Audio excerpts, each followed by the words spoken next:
أصحاب السمو والمعالي والسعادة، أبناء مجتمعنا الغالي، حضور الإمارات الكرام، السلام عليكم ورحمة الله وبركاته، وحياكم الله معنا في الطريق إلى كوب 28.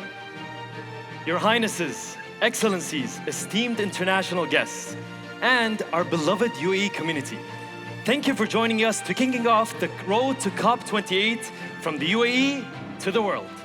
يمكن حد منكم يتساءل، مؤتمر كوب 28 باقي له 8 شهور، فليش نحن متحمسين من اليوم؟ أنا بقول لكم ليش. الإمارات لا تنظر لكوب على أنه مؤتمر وبينتهي، بل تنظر إليه كفرصة لزرع مبدأ الاستدامة بين أفراد المجتمع المحلي والعالمي. هذا المبدأ اللي ربانا عليه والدنا زايد الله يرحمه، هو اللي علمنا إن البيئة جزء من تراثنا ومستقبلنا، علمنا إن البيئة جزء منا. Some of you might be wondering, if COP is happening 8 months from now, then what is all the excitement about today? Well, it's because the UAE does not see COP28 as a single moment. For us, COP is an opportunity to unite as a local and global community around the legacy of the late Sheikh Zayed, who taught us that the environment is an integral part of our heritage, present, and future. المؤتمر ينعقد كل عام في دولة مختلفة، فشو اللي يخلي الاستضافة في دولة الإمارات مميزة؟ أنا بقول لك يا عيسى، اللي يخلي الاستضافة هذه السنة مميزة إن الوفود المشاركة بتساهم في شيء اسمه Global Stock Take، معناته إن الوفود بتراجع وين وصلت في تحقيق أهدافها، وبتنطلق منها كأساس للتخطيط بشكل أفضل لحماية كوكبنا. وهذا قد يطرح سؤال ثاني، هذا الدور يبدو أنه دور القادة، دور الرؤساء، العلماء، الوفود المشاركة. نحن كأفراد مجتمع، كشباب، شو دورنا؟ إجابة هذا السؤال هي بالضبط اللي جمعتنا في ساحة الوصل. قيادتنا مؤمنة إن كل صوت لازم يساهم في هذه النقاشات المصيرية. كل واحد منا عنده دور، مسؤولية ومبادرة ممكن إنه يقدمها لمواجهة هذا التحدي العالمي. Yes, Metha. COP is hosted every year in a different country. So what is unique about the UAE hosting COP this year? Well, for the first time ever, there will be a review of progress to assess the limits of global warming, known as the global stocktake, and chart a better course for our future. Also, you might be thinking now, isn't this the role of world leaders, experts? What can we as youth and members of the community do? This is exactly why we are here today. Because the UAE's leadership is committed in inclusivity when it comes to these specific discussions. Also, each one of us has an important role to play, and we have a responsibility to address this global challenge. هذه السنة بتكون مليئة بالفرص بإذن الله، مليئة بالفرص لكل واحد منا إنه يترك بصمة تغير هذا العالم للأفضل. بس سؤالي لكم الحين، هل بتكونون ضمن هذه الفرص؟ Get ready for a year full of opportunities as we co-author a new narrative for our planet. نعرف أنكم متحمسين، فما بنطول عليكم. من الفلبين ينضم إلينا الفنان الشاعر ميتا سارمينتو عشان يحكي لنا قصيدة عن تجربته مع التغير المناخي. Thank you, Metha. To kick off the event, we'd like to invite Meta Sarmiento, a born Filipino artist, to perform a spoken word poem about his personal experience with climate change. Please help us in welcoming Meta Sarmiento.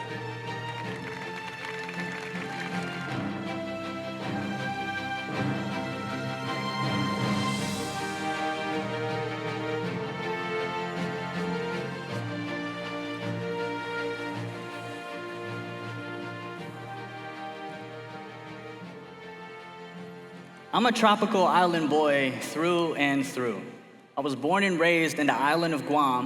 My parents immigrated from the Philippines, and now I live in the Rocky Mountains of Colorado. My life motto for the last few years has been from the sea to the stars. But Before the mountain peak, I spent my days by the mouth of the ocean. My childhood was salt water and wind. My teenage years warmed by a sun that hung like a ripe mango in the sky.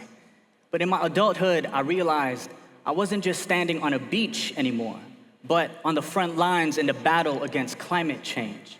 When you hear that the Pacific Islands could disappear in your lifetime, you begin to worry for your region.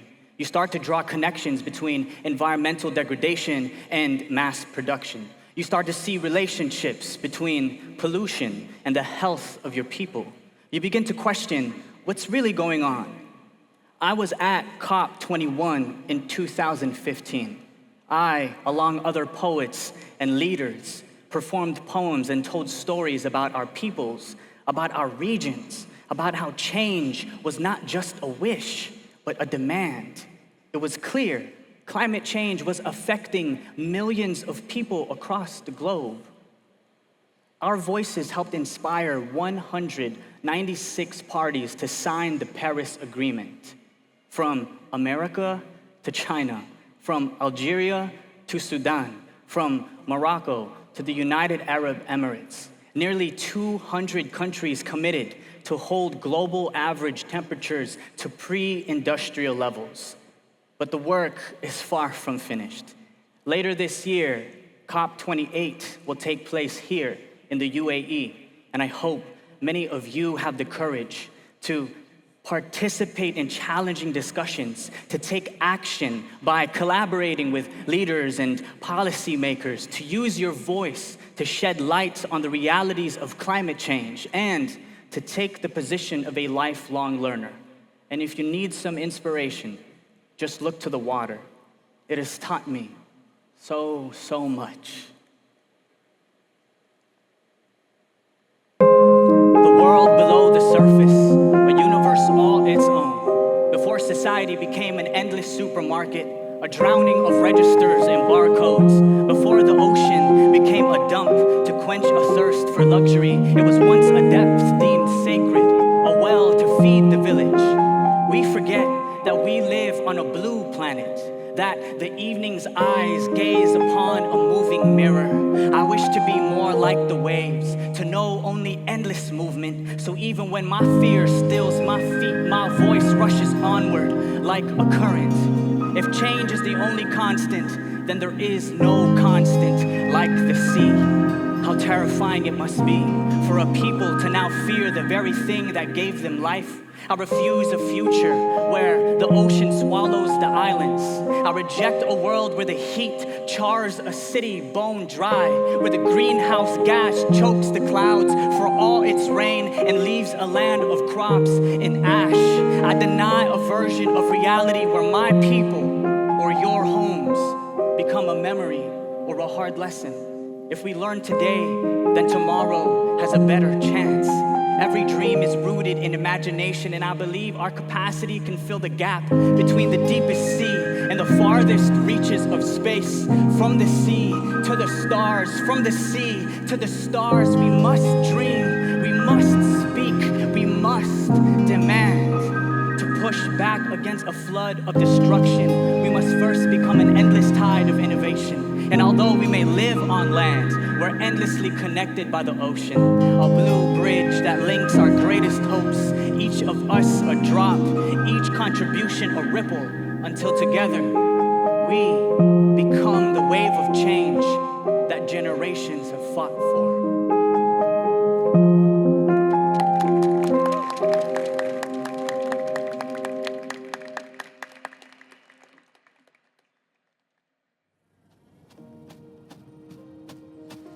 اليوم يمثل أولى خطواتنا نحو كوب 28. لكن كيف وصلنا إلى هنا؟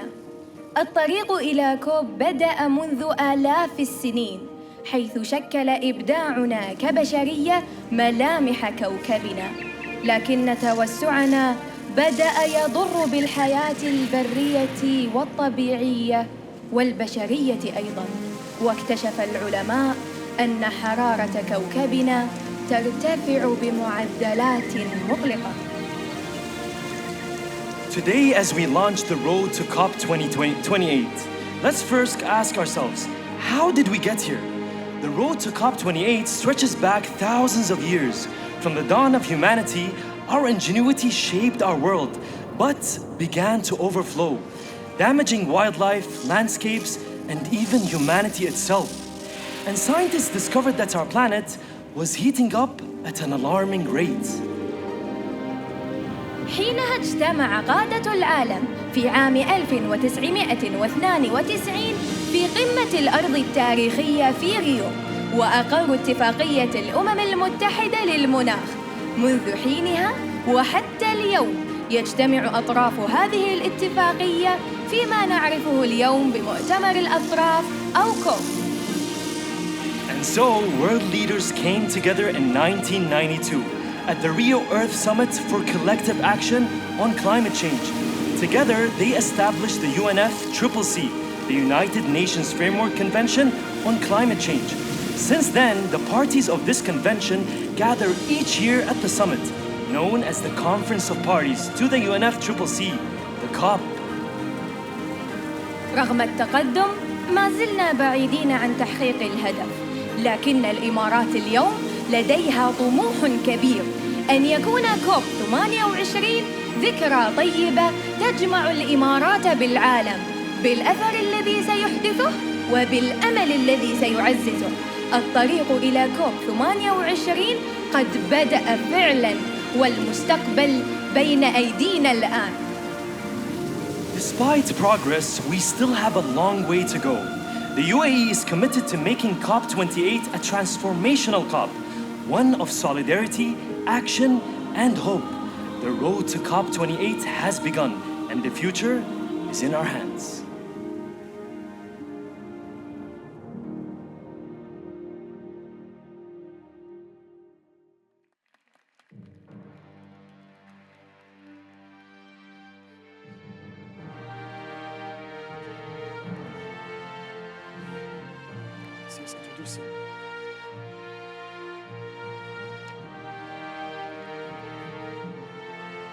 رحبوا معي بمعالي مريم المهيري وزيرة التغير المناخي والبيئة، ومعالي شم المزروعي وزيرة تنمية المجتمع ورائدة الشباب في مؤتمر الأطراف للمناخ COP 28. وسعادة رزان المبارك رائدة الأمم المتحدة للمناخ لمؤتمر الأطراف COP 28 ورئيسة الاتحاد الدولي لحماية الطبيعة IUCN، والآنسة شيريا كيسي المتحدثة باسم دائرة المنظمات الشبابية غير الحكومية يونكو، وقائدة مجموعة عمل المساهمات المحددة وطنياً في جلسة حوارية عن الطموحات المناخية يحاورهم فيها ميتا سارمينتو. Please welcome Her Excellency Mariam Al-Meheri, Minister of Climate Change and Environment. Her Excellency Sham Al-Mazrou'i, Minister of Community Development and Youth Climate Champion for COP28. Her Excellency Razan Al-Mbarak, UN Climate Change High-Level Champion for COP28 and President of the International Union for Conservation of Nature, IUCN. And Shreya KC, Yongo spokesperson and lead on NDC Working Group, to share their ambitions for COP28 in conversation with Meta Sarmiento. Thank you so much. Hello, everyone. I'd first like to say thank you so much for honoring us all with your presence, your time, and your energy. I'm so very excited to learn more from your wisdom that each of you possess as climate leaders, and I'm sure many in the audience are just as excited as I am. So I wanted to begin this conversation with an opening question for Your Excellency, Mariam. As many here know, sustainability was a vision of the UAE's founding father. How does the UAE plan to fulfill this vision? First of all, Meta, let me first take in this moment. Being here at the Expo site, the center of sustainability, I really have to say, sitting here on stage and looking to all of you, thank you all for being here with us. And also a big thank you to Maali Shemma and all the team. Of course, our COP President-designate, Dr. Sultana Jaber, is also here with us today. All the teams that worked to put this together. It's such a great moment. So back to your question. I think it's a really exciting year for the UAE. First of all, it's the year of sustainability. And it's the year where we'll be hosting COP in 8 months right here. And many of you may think, okay, we're bringing now 200 countries to come here. We're going to build consensus around climate action. What's the core element of climate action? It's sustainability. To make it easy, and I usually tell my son this, sustainability is all about fulfilling the needs of current generations without compromising anything for future generations. So we have to find a delicate balance between economic growth, environmental care, and social well-being. Now, we're very lucky in the UAE that our founding father, the late Sheikh Zayed, he was a man of sustainability. He lived sustainability. And so we're very lucky that he seeded this value in who we are today. And we're living his legacy. And so, I mean, the time is not enough to actually talk of many stories he did on the conservation front. He was the one who saved so many species, the Bengal royal tiger, the Arabian oryx. He's the one who made sure that the UAE is now ranking in the top ranks when it comes to protected areas. We are also on the forefront when it comes to renewable energy, and that's all because of he understood the delicate balance between environment, respecting nature, and also growth. And so with this, I can only say we're so lucky that we're living this legacy. We were the first from the Arab countries to actually sign and ratify the Paris Agreement.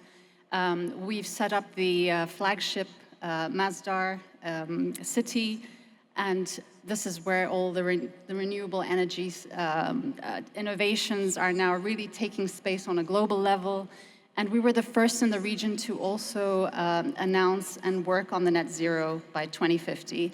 And for us, by the way, COP28 is not just us hosting 200 countries.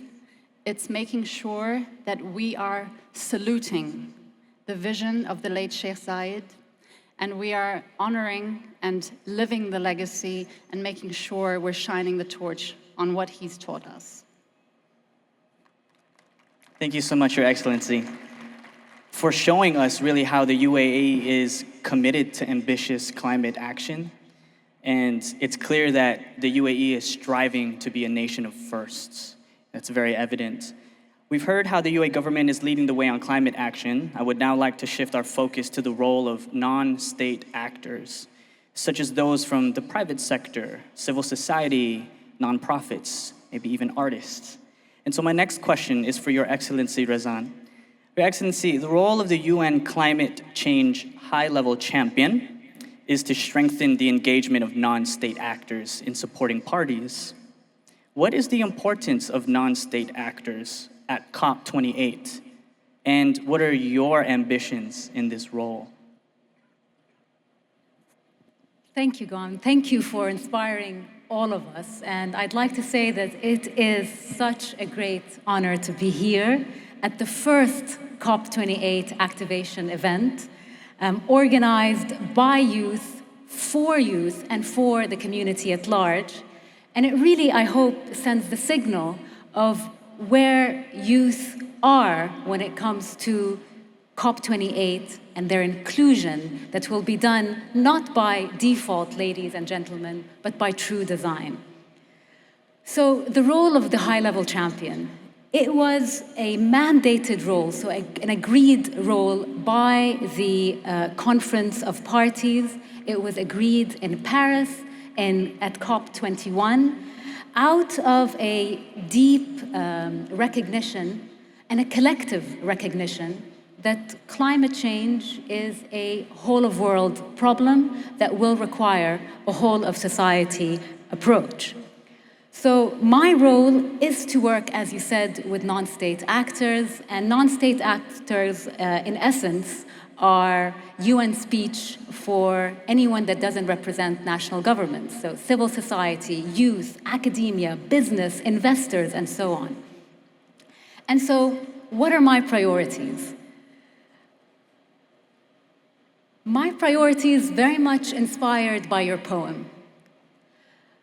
When we talk about climate change, it is really important that we also address the other side of the coin. So we address emissions, and we need to ensure that we do slash and cut emissions by half in 7 years, which is a huge challenge. But equally and as importantly, we need to protect nature. Nature, ladies and gentlemen, is a technology that exists today. It is a technology that we know works. It's a technology that will only cost us what it needs to be protected, and it's a technology that already exists at scale. So my priority, and the priority for COP28, is to really put nature at the heart of the climate change discourse.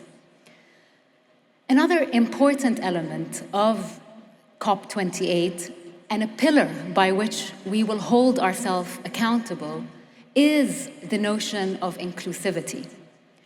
Now, I'm not the first high-level champion. In fact, I'm the 8th high-level champion. So my priority is not to reinvent the wheel, but to really capitalize on the work of my predecessors. And here I'd like to refer to 2 really important global campaigns. The first one, addressing the issue of mitigation, is the Race to Zero, of which we have more than 11,000 participants, representing, again, all non-state actors. And then the other campaign, which is called the Race to Resilience, and it addresses the issue of adaptation. Because unfortunately, even if we do reach the 1.5 limit, people around the world are experiencing today the negative effects of climate change. And those are the most vulnerable communities that we at COP28 need to ensure that they have a substantial voice around the table. But this is a campaign essentially that works to protect 4 billion people by enhancing their resilience. So my priority within that, like I said, it's not to reinvent the wheel, but to make the wheel larger. We need more participation from this region, from Asia, from Africa, and from youth. And I'm looking at this event as a starting point for a conversation, for deeper engagement on these 2 particular campaigns and nature as a whole. Thank you. Thank you so much, Your Excellency. You mentioned a refocusing on relationships with nature, and I couldn't agree more, of course. It's also truly reassuring that you're a leader who is prioritizing inclusivity in tangible ways and wanting to continue what your predecessors have done already. Continuing the thought of diversifying who gets to take lead in this climate action, my next question is actually for the climate justice advocate, Shreya. Shreya, how can young people get involved in climate negotiations, and what are your hopes for COP28? Thank you, Meta, for asking the question. Good evening, everyone. My name is Shreya Kesi, and I'm speaking from Yongo, the official children and youth constituency of the UNFCCC. I come from Nepal, a Himalayan country that lies in the northeast of the UAE. In Nepal, we have been facing significant climate change impact, from floods and landslide to unprecedented melting of glaciers. And this is only going to increase as climate change accelerates. First of all, I would like to thank you for inviting Yongo to share our priorities and expectations for COP28. We also welcome and acknowledge the establishment of Youth Climate Champion role. For years, we have been demanding this space to tackle the complex climate issues, and indeed, it has been delivered. Yongo is looking forward to collaborating and complementing the efforts of our Excellency Samma in advocating for meaningful engagement of children and youth in the climate processes, as we are the current and future scientists, innovators, researchers, and leaders. One of the most crucial aspects of youth engagement is the building of skills, training, and awareness of the negotiation.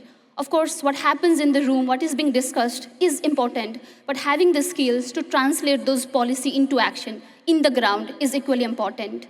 It's also important to understand that adding value to the works of youth comes with a cost. And over the years, this is the discussion that parties and other organizations are not willing to engage. COP28 must be a true example of implementation, and it should show the opportunities to move the needle forward on tackling climate change. For years, young people have been calling for change and demanding accountability from the global leaders in showing a true roadmap of their commitment in reducing carbon emissions and phasing out fossil fuel, because that has been detrimental to our health, our ecosystems, our biodiversity, and also threatening our livelihoods. At COP28, there must be a dedicated day for climate education. All the countries must agree to have mandatory, integrated, and comprehensive climate education. As the saying goes, educated communities are empowered, and empowered communities are resilient. COP28 must remind those in power that this is a do-or-die situation. We cannot afford to wait any longer. It's either we are implementers for life or pretenders for good. We cannot be lukewarm anymore. Commitments and actions should align. Once again, I'm really honored to be here, and Yongo is looking forward to working with the COP28 Presidency and Youth Climate Champion in ensuring that young people's voice are heard strongly while we are preparing for successful COP28 and beyond. Thank you very much. Thank you, Shreya, for such an impactful response. As a teacher, I do truly appreciate that one of your asks is specifically to devote more time toward educational efforts. Education empowers us to become the change makers that we are today. And I think this is the perfect segue for my final question for Her Excellency Shama. Why did the UAE appoint a youth climate champion, and what is the significance of this role? So let me start before even the idea of a youth climate champion. You're in the United Arab Emirates, and it's a country where the leadership believe strongly that youth are the most valuable resource and the most important asset. And that's why you will see youth at the heart and helm of every national endeavor, whether it's education, government strategy, space, etc. And climate action is no exception. If there is one global pressing problem around the world that the UAE leadership believe youth should champion, it would be climate action. And I'll tell you why. We believe that youth are the most impacted by climate change. And we all know that. Their lives, their income, their families, their sense of security is all at stake. And that's why you see youth the most committed, most energized, most passionate about climate change. Climate change is very complex. It's not simple. It needs us to rethink, redesign, and reimagine how we live, how we eat, how we work, how we consume, how we produce. And it needs new potential. Young people bring a new baggage of ideas and potential that are boundless. They don't bring the business as usual. The other point is, there's 4.4 billion people below the age of 35. 1.2 billion between the ages of 15 to 35. Youth are going to inherit the planet. But where are we with youth access to decision-making that affects the future and the planet that they inherit? There's a big gap. But that 4.4 billion people are students, they're entrepreneurs, they lead social movements, economic trends, they are leading so many different conventional value systems. They are willing to be the change. That is power. And the UAE has harnessed and understood that power years ago. What we're doing right now is how can we take that UAE empowerment model global and moving it into global climate action. There has been 27 COPs. And I'm not saying we haven't moved the dial. Yongo has moved the dial. But you'll notice the rate of increase of youth activist groups and advocacy is exponential. Compare it to the rate of youth in decision-making access. Not yet there. That gap is what we're here to bridge. And the Youth Climate Champion team in the UAE is determined to create a new status quo for youth engagement, youth involvement, and advocating for youth voice. You'll say, how did the UAE create a strategy for youth? We didn't have it from vacuum. We didn't invent it from National Youth. It's been 2 years where we've been doing consultations with young people to understand their needs and priorities. Since COP26 and Youth for Climate at Milan, and then COP27, and today we have Dr. Omnia with us as well. She's the envoy on youth in Egypt. She has moved the dial. We're here to carry on and continue that bridge as the UAE. And in our consultations, we heard 4 words that the youth keep repeating that they need. And this is going to be our pillars for COP28. PAVE, paving the way. And I'll tell you what P stands for: participation, A for action, V for voice, E for education. What does participation include? Well, it is ensuring that we mainstream and champion reforms for the participation of youth in COP, during COP, and along the COP presidency. Action. Let us create spaces and opportunities for youth climate action outside of the negotiations.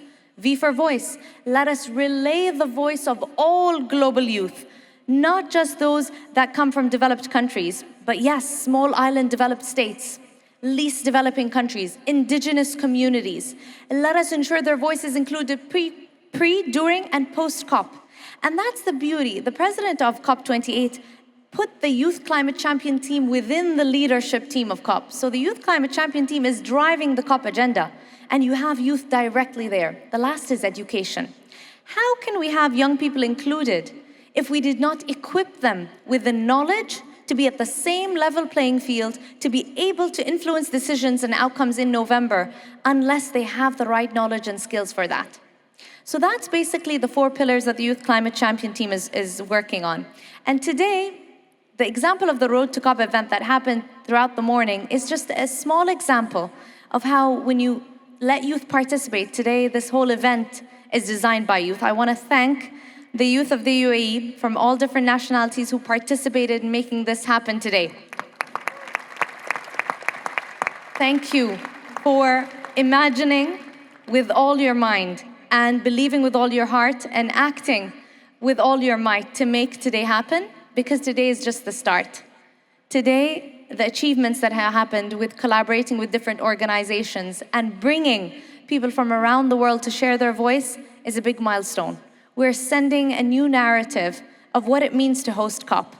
A COP that is inclusive of everyone. And just like ecosystems need biodiversity to thrive, societies as well need that diversity to bring this new potential to life. And that's what we hope to do. But there's one point, and Minister Mariam mentioned, sustainability is in the DNA of our founding father. Youth Climate Champion is not just for COP28. We want it to be the new normal for all COPs. We want every hosting country of COP to continue this, but to build on it and hopefully outgrow and create a turning point for youth involvement, because they will bring limitless potential and value to driving climate change forward. Thank you. Thank you so much, Your Excellency, for that inspiring insight. What a move to make and institutionalize youth empowerment and guarantee that it's mainstreamed. In the circle of poets and artists that I grew up in, we have a saying, the next generation can speak for itself. And I truly believe that the Youth Climate Champion and beyond is a shining example of this. In closing, I'd like to express gratitude for all of your time and energy. And as a final thank you, I'd like to ask those in attendance for a last round of applause for our honored panelists tonight.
رحبوا معي فضلاً بمعالي الدكتور سلطان الجابر، وزير الصناعة والتكنولوجيا المتقدمة المبعوث الخاص لدولة الإمارات للتغير المناخي كوب 28 ورئيس المعين لمؤتمر الأطراف كوب 28. فليتفضل مشكوراً لإلقاء كلمته. Please join us in welcoming His Excellency Dr. Sultan Al-Jaber, the Minister of Industry and Advanced Technology, Special Envoy for Climate Change, and COP28 President-designate to the stage to share a few words.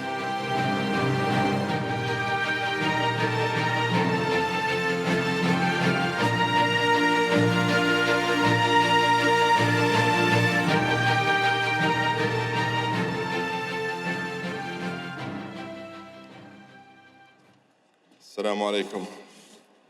Your Highnesses, Your Excellencies, ladies and gentlemen, special greetings to the community at large and to the young people present here with us this evening. I am indeed very happy to be here and to be given the opportunity to participate in this very special event. I want to thank our wise leadership, my colleagues, the ministers, and in particular, our COP28 Youth Climate Champion, Her Excellency Shamma Al-Mazrou'i, together with all the teams for putting together this very important and timely event. It is great to see so many people from the United Arab Emirates and from around the world with us here today. This gathering and its activities throughout the day have been a perfect opportunity to listen and engage with the voices of youth on the global challenge of climate change. Your active participation today is a clear demonstration of your deep understanding and commitment to addressing the climate challenge. The UAE has always addressed global challenges head-on, tackled adversity with optimism, and embraced the future with a positive mindset. We have been guided by our leadership that has put our people at the heart of our development. In fact, just look around you. Who would have imagined that we would have come so far, so fast? In a little over 50 years, we have made incredible progress through partnerships and through building bridges with the international community. Just think where we are right now, the site of Expo 2020 Dubai. What was barren land just a few years ago became a global hub and a global destination. Under the guidance of His Highness Sheikh Mohammed bin Rashid Al Maktoum, Expo 2020 was the definition of inclusivity, welcoming people from every single country in the world to connect minds and create the future. And under the leadership and auspices of our President, His Highness Sheikh Mohammed bin Zayed Al Nahyan, COP28 will unite the world again at this very site in November later this year to seek solutions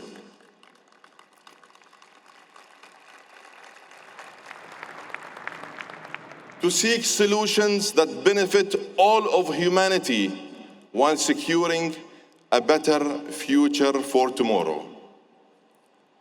And as we prepare to host COP28, we approach this role with humility, a deep sense of responsibility, and a great sense of urgency. Our leadership has always balanced economic growth with environmental responsibility. and we have embedded climate action into our development strategy. Sustainability, respect for nature, and protecting biodiversity is well rooted in our traditions and in our values.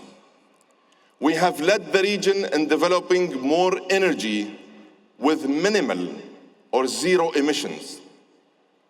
And we are building a pathway to a low-carbon, high-growth future, creating new skills, new technologies, new industries, new jobs, and new hope.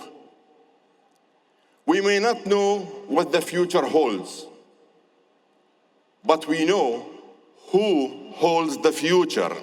It is you, our young people. Ladies and gentlemen, we know that climate change affects everybody, but it affects our world's 2 billion young people more than most, especially in the most vulnerable countries.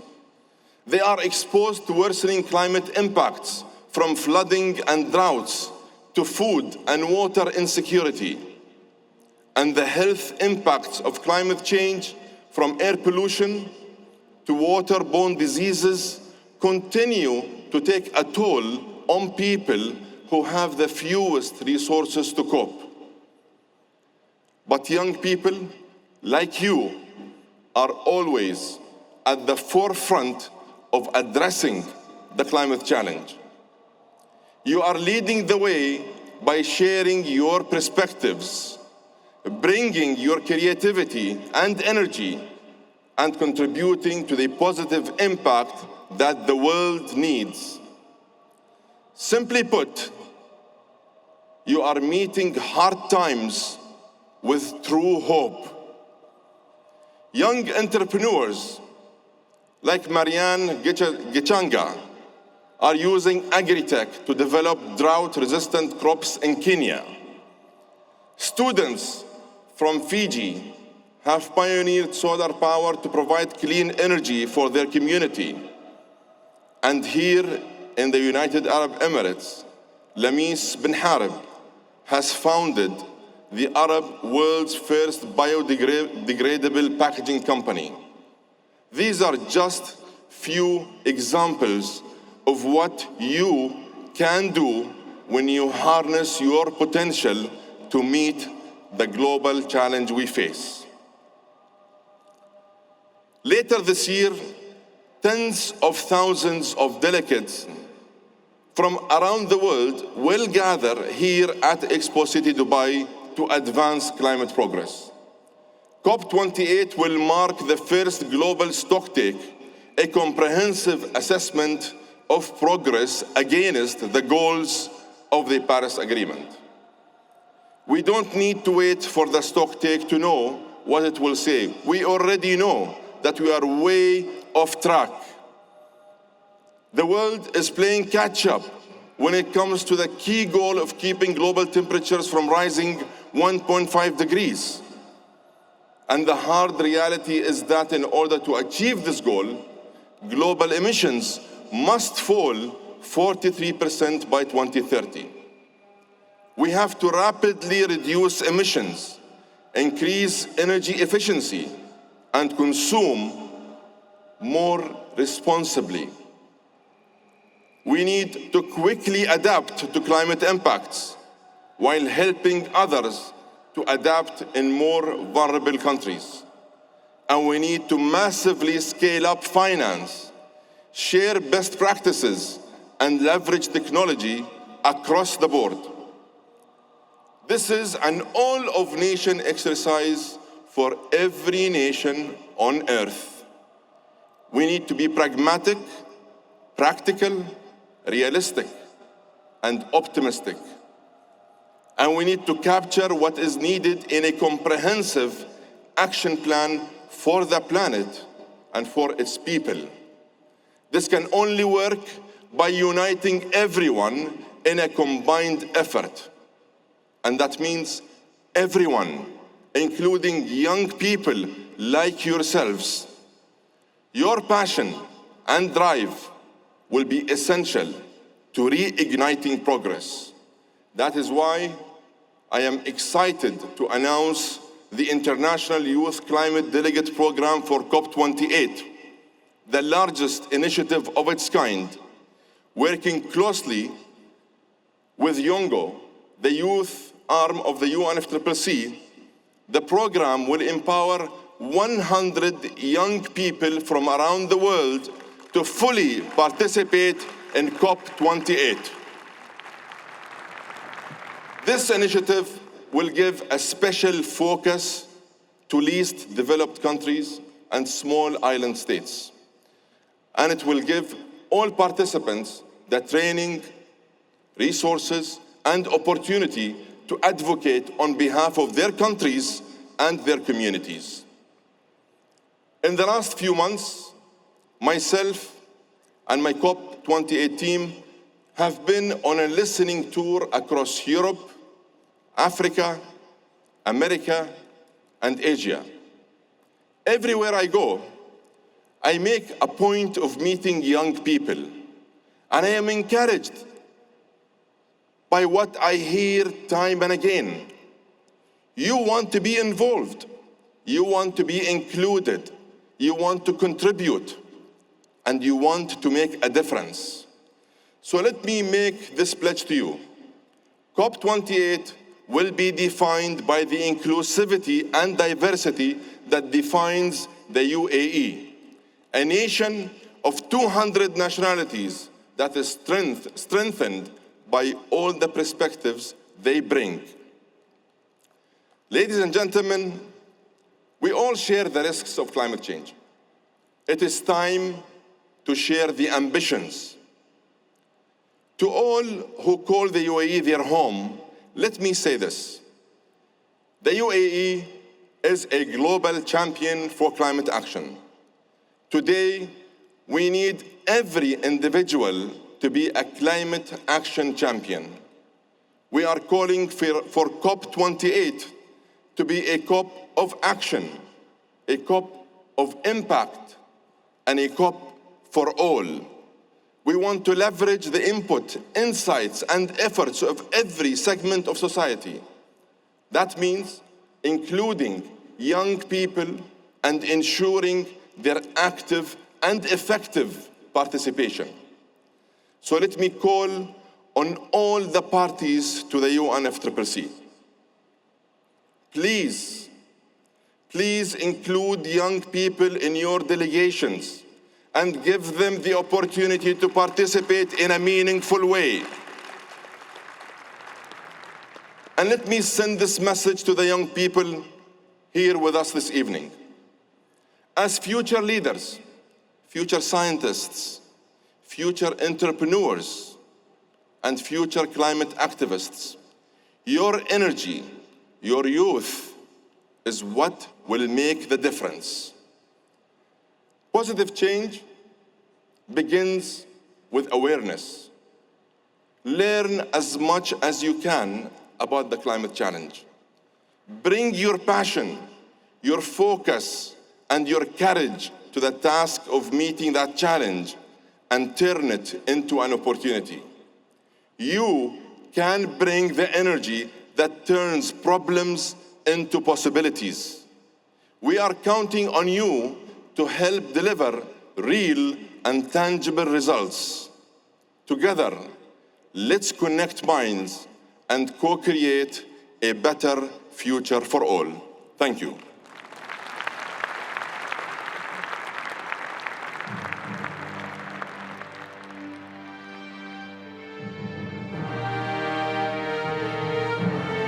شكراً معاليكم على كلماتكم الملهمة وجهودكم القيادية لريادة عمل مناخي شامل يشرك الجميع. الالتزام بتحقيق طموحاتنا المناخية يستحق الابتهاج، فرحبوا معي رجاءً بالفنانة الإماراتية فاطمة الهاشمي، والتي ستؤدي لنا أغنية قلب بلا حرس في حب أبونا زايد الله يرحمه. Thank you, Your Excellency, for your inspiring words and your leadership in driving inclusive and comprehensive climate action. commitment to climate ambition deserves a celebration. Now, please join us in welcoming Fatma Al-Hashimi, Emirati artist and musician, for a special performance in the loving memory of the late Sheikh Zayed.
اليوم وأكثر من أي وقت مضى كوكبنا بحاجة إلينا جميعاً.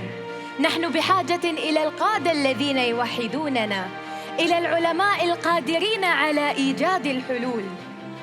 Now more than ever, our planet needs us. We need the leaders to unite us, the smart ones to invent solutions, and the scientists to keep us on track. نحتاج المعلمين الذين يدربون على المهارات الخضراء. نحتاج الفنانين الملهمين والمؤثرين القادرين على حمل رسالتنا لأبعد مدى. نحتاج مربي النحل، المزارعين، نحتاج المهندسين والأطباء، نحتاج المبادرين والرواد والمبتكرين، نحتاج الحالمين. We need educators to teach us green skills, artists to inspire us, influencers to amplify the message. We need beekeepers, farmers, engineers, and doctors. We need negotiators, builders, and believers. نحتاج للجميع. العمل المناخي مسؤوليتنا جميعاً. نحتاج إليك أنت، إليك أنت، وإليكم أنتم هناك. نحتاج إلى طاقة كل واحد منا لنمضي معاً في الطريق إلى كوب 28. Yes, Metha. Climate action is the responsibility of all of us. We need all of you. Let's embark together on the road to COP28.